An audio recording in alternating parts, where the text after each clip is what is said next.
In this video we're going to edit my image of NGC 7000, the North America Nebula, using GIMP.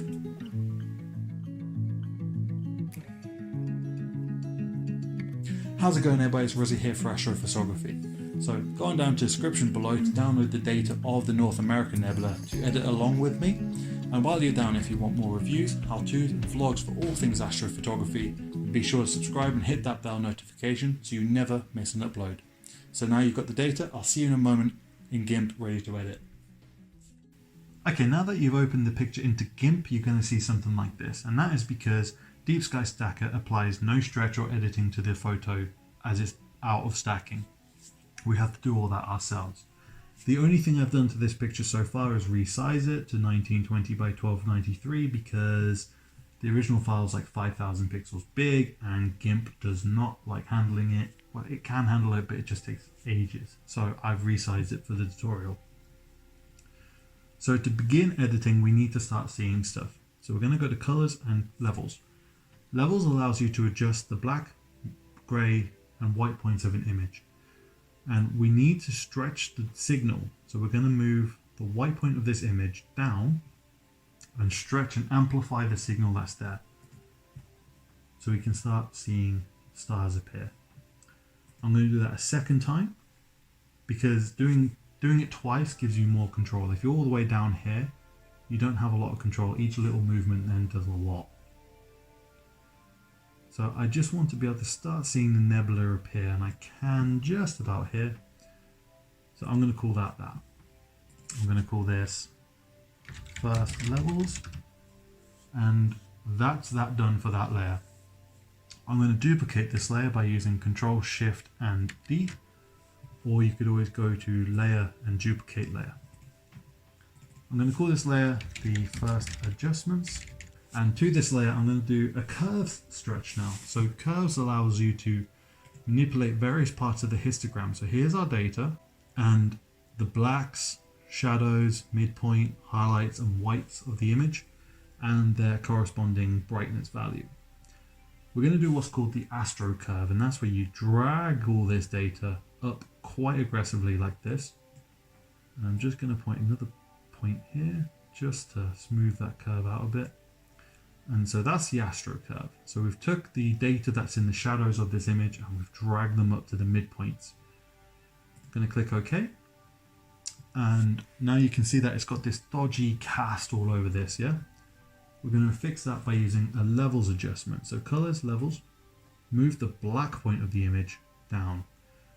This is to taste. If you like this like low contrast look, that's up to you. If you want really high contrast, you would move this slider down. I like somewhere in between. About there will do it for me. And before we move on, we're going to use the histogram now. If you haven't got a histogram on show, go to Windows, Dockable Dialogues and Histogram. And with the histogram, I'm going to click it and I'm going to select RGB. And you can see that the red value, the red pixel values are lower than the green and the blue. So to fix that, we're going to use a levels adjustment. Colors, levels. Make sure that's showing RGB. And we're going to select and edit only the red channel. So under channel, click value and select red. Now move the white point of the red channel until it's more in line with the rest of these. So I'm going to bring that in a bit more. Yeah, I'm happy with that.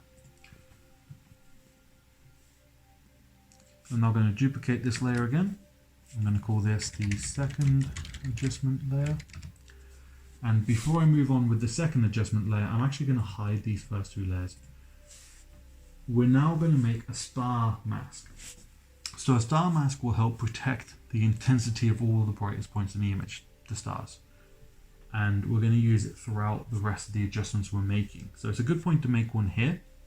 And to do that, we're going to go to Tools, Selection Tools, and Color Select. And using a threshold of about 50, so that means the color we sample plus 50 units each side of that color gets selected. I want to zoom in on a star. I want to select that star just by using that color select tool. And you can see how it's put a marquee around those stars. Now I'm going to go to select and grow. I'm going to expand that selection by 2, just so it encompasses the entire star. If you don't like that it's got some of the halo around it, you can always change your threshold, try again, or adjust your grow factor. I'm just going to carry on as it is because we're doing a tutorial. Control C and Control V to copy and paste that into place, and then press this button here to create a new layer. Because it's only a floating selection, we can't edit it, so create a new layer. Call that star mask. So if I deactivate that layer, you can see what we've got going here. We've got all these stars that have just been isolated from that layer. And I'm going to actually move the star mask layer below the second adjustment layer now. And this is going to come clear very soon.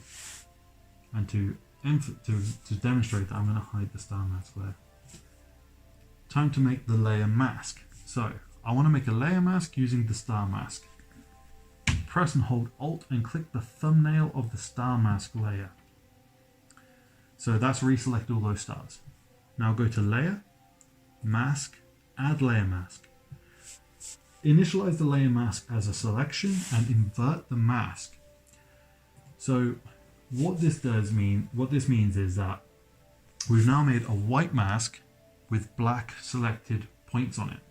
Because with a layer mask, anywhere that's black, you see through to the layers below, and anything that's white, you see the active layer. So in this example, I'm going to show the layer mask. I'm going to use Control Shift and A to deselect that. This is our layer mask. So where all these black points are, where the stars were, and they are no longer editable on this layer. They are seen down below. Anywhere that's white is the second adjustment layer.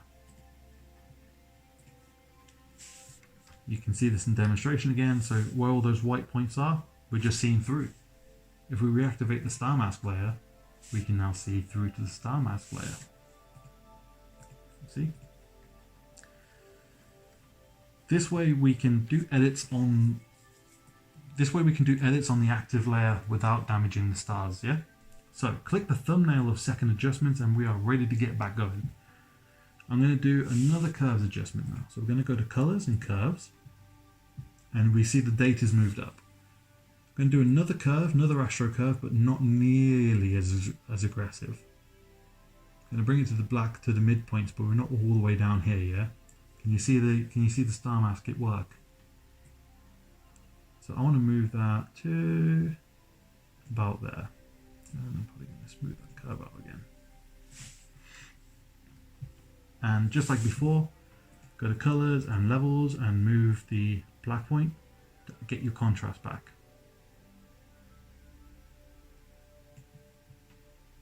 And if you want to brighten up again, you can always move the white point of this layer. Okay, now I'm going to crop this image. If you look carefully around the edges, you're going to see areas that aren't as bright as the main point of the image. And that is because the image was dithered, and that means each picture had moved slightly from the last picture, and that leaves this border around it where there's not as much signal to noise. So there's not much signal even. So take your rectangular selection tool or your rectangular marquee tool, whichever you want to call it. Just click inside and try not to fall off your left mouse button. Click and draw a marquee around it. From there, we want to go to Image and Crop to Selection, and then use Control Shift and A to deselect. If you don't use the keyboard shortcut, you can always go to Select and click None. So we've now cropped the image, we've done some curve adjustments, we've done some levels adjustments, we've got a star mask in place. I now want to select just the nebula. I want to start editing the nebulosity independently to the background. And to do that, I need to select the nebula off, right? So the easiest way to do that I found in GIMP is to go to Tools, Selection Tools, and go to the Color Select again. With the threshold I use of about 50, I'm going to click inside the nebulosity here. So I want to sample this color, for example. And what's that done is it's took that value of red and 50 units that side and 50 units that side, and it's selected everything that's within that color range. And this is what it's left us. So we're going to refine the selection now by going to select, feather, and feather it by 10 points. And that just, as you can see, cleans the selection up. I'm going to control copy and control paste that.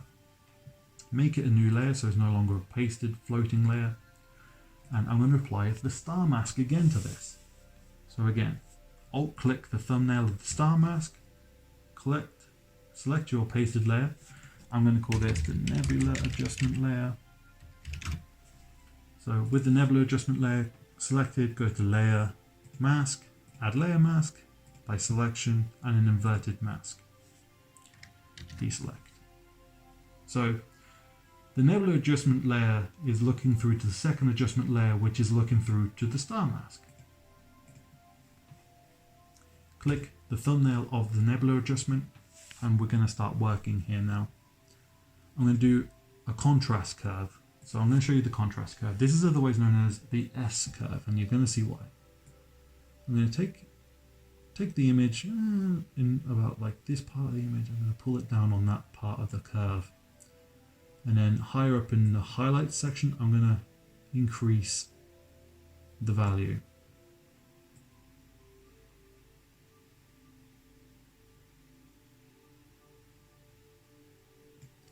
Now that's quite a high contrast curve, and that's actually really modest. Like if you put it all the way down there, can you see what's happening? Can you also see how the stars are still protected?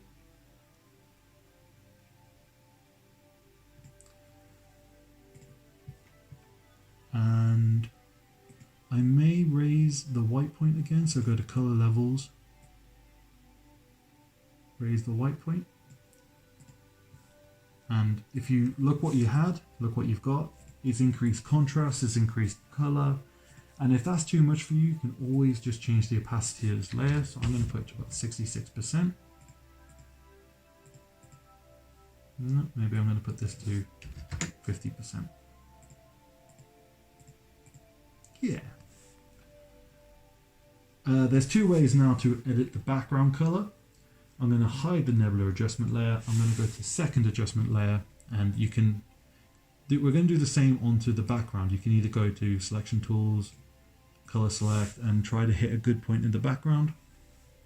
But you're going to notice that there's a lot of colors that bleed over, so you're going to select a lot of the nebulosity. And if I show you what we've got here, go away toolbar, I hid you for a reason. And you see you still got a lot of the nebulosity selected. You could always adjust this, or you could try to add more contrast and then do it again. So let's see what happens if we adjust this there. So let's go to colors. Let's lower the black point.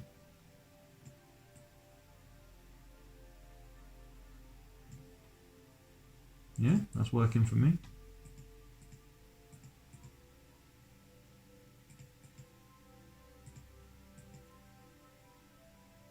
Or instead of doing that pasted layer, I'm going to call that background adjustment. Instead of doing that, you could have just selected the second adjustment layer and did the same thing. But because that's going to adjust everything, including the Nebula Adjustment layer, as the Nebula Adjustment layer is translucent, we're seeing through it slightly, it will adjust the look of that. So I'm going to keep it with the background adjustment layer. And if you wanted to, you can always apply your star mask to that layer as well.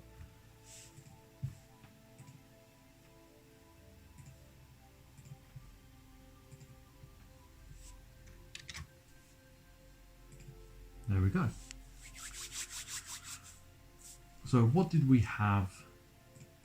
Let's do a run through. We started with that, then we got to that, we made our star mask, we had that, then we adjusted the background sky intensity, and then we did the nebulosity. And that might be too much contrast for you, it might be good contrast for you. Like I said, I'm just trying to teach you the tools so then you know how to make the edits as the way you see fit. So I now want to combine all these layers into one layer, but I still want to leave these layers as they are. So I'm going to go to Layer, New from Visible. Oh, I need a drink. So that's the that's a visible layer now. What New from Visible does is everything that we could see is made into a new layer, and I'm just going to call that Stamp, because it's what I do in Photoshop and I'm more familiar with it as called as Stamp. If you want to increase the nebula even more, you can always just drag that up. You could, for example, duplicate your Nebula Adjustment layer, pull it on top there, and let's see, let's increase the colors. Let's go to saturation. Let's increase the saturation a bit. So that's too much. What's that done? Now remember, this is only 50% transparent. I'm going to make that probably 33% opaque. Change the opacity to 33%, so it's just about there. What's the RGB layers like?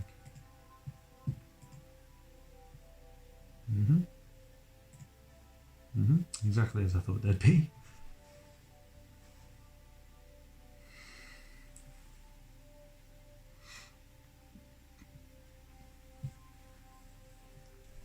And once again, you can do the same with the background adjustment layer, for example. We're going to put that there. If you want to add more contrast, you can always go to colors, brightness contrast. You can raise the contrast up if it lets me select it. Okay. So playing around with the contrast, I'm not going to keep it. That's why I was just throwing around with those layers.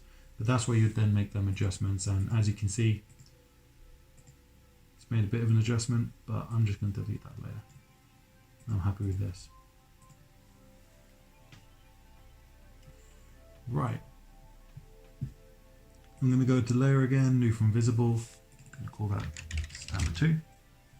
Let's do a bit of noise reduction. I think this is only 2 hours of data, so you can see that it is quite a bit noisy. So to do noise reduction, we are going to go to Filters, Enhance, and Noise Reduction. And I'm going to do a strength of about 6. Yeah, let's do a strength 6. Let's see what happens. Noise reduction can take a very long time, especially on the full size image. Just another reason why I made it smaller. So noise reduction generally softens the image quite a bit. It's made it quite starless. So you can always just put these back on top.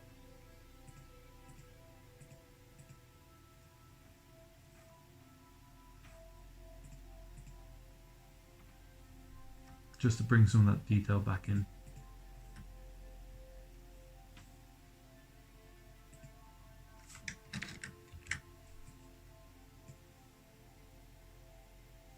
And then change that opacity to about 33%.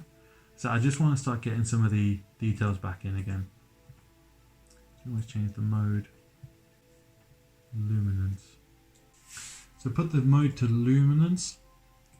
I'll show you what that does. So if you put the background adjustment back on, you get all that noise back in and you're back to square one. But if you set it to luminance, it kind of is a bit best of both worlds. You've done noise reduction and you've got some of that detail and contrast back. So I'm going to do the same thing for the Nebula Adjustment layer. I'm going to set that to luminance and probably up to 100% opacity. Nah, I'm going to still keep that to 50. So noise reduction, bringing some of the star detail back in, and that's where we are with that. Obviously, if you don't want the image to smoothen out that much, you can always use lesser noise reduction. Going to stamp from visible again.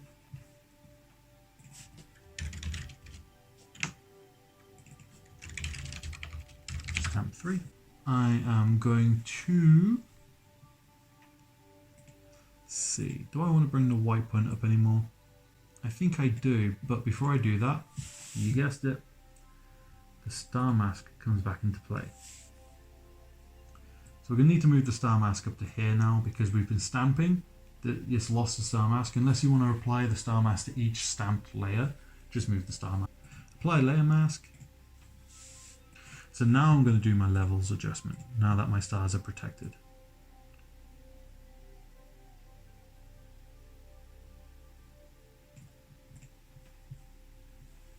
And let's see about adding a contrast curve into this. No, I'm not feeling that. Right, I think we're about nearly there. I want to now show you how you can do some selective contrast enhancement. This is something I like doing on most of my images, so I'm going to show you how. We're going to make a duplicated layer of this. So we're going to do another, you can either stamp it or duplicate it. I'm going to delete this layer mask because we're going to need another layer mask. I'm going to call this the contrast layer.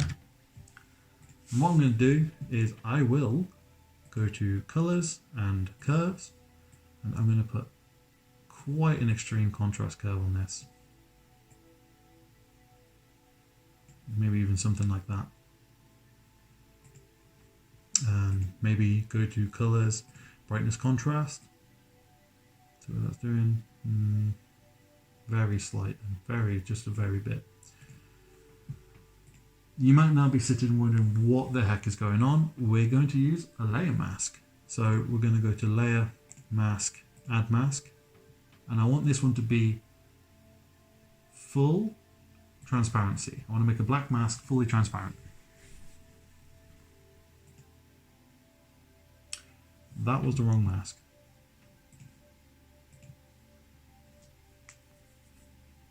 So you want to make a black mask so it's fully transparent so you can completely see the layer underneath. Then take a white brush, so paintbrush, white brush, and I'm going to use it about size 50 is working for this. And we're going to want to paint white paint into. So if you remember what I mentioned about layer masks, white shows through to the one below it. So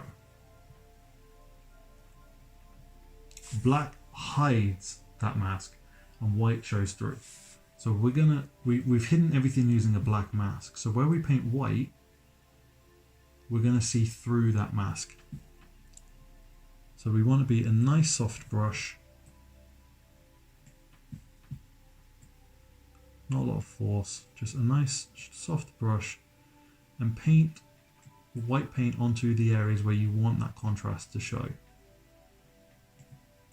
So something like this.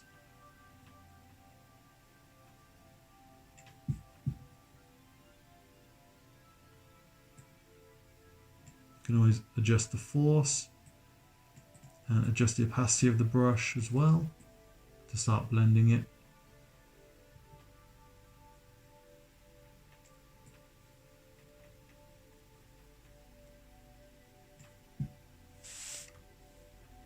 Just paint this anywhere you want a bit more contrast. So maybe up here, put a bit there.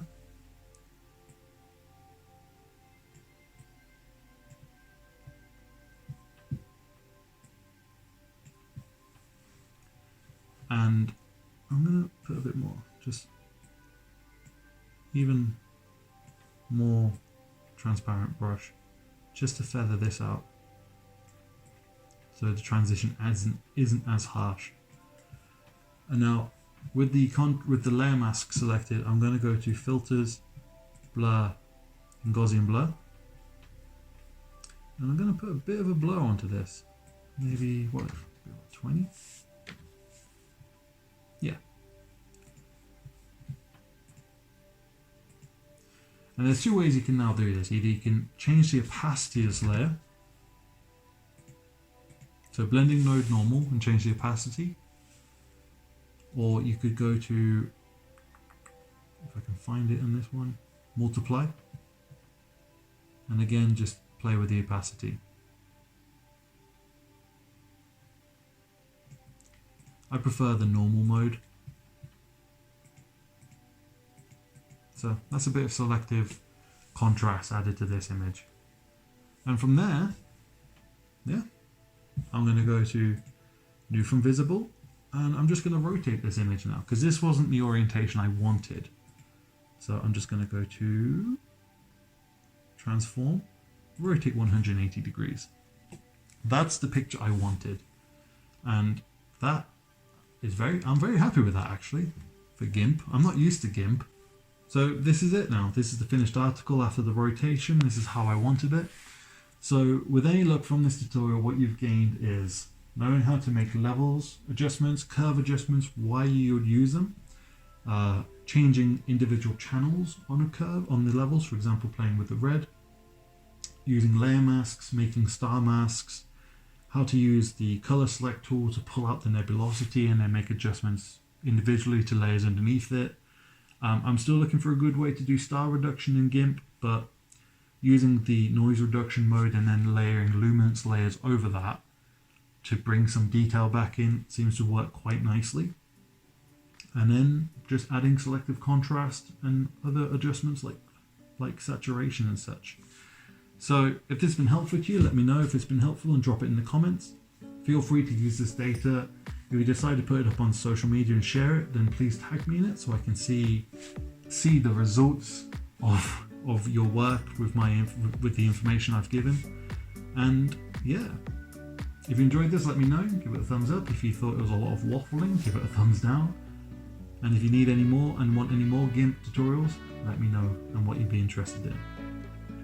Thanks very much for watching. Hope you have a good day, clear skies, and keep looking up and keep them cameras clicking. See you later.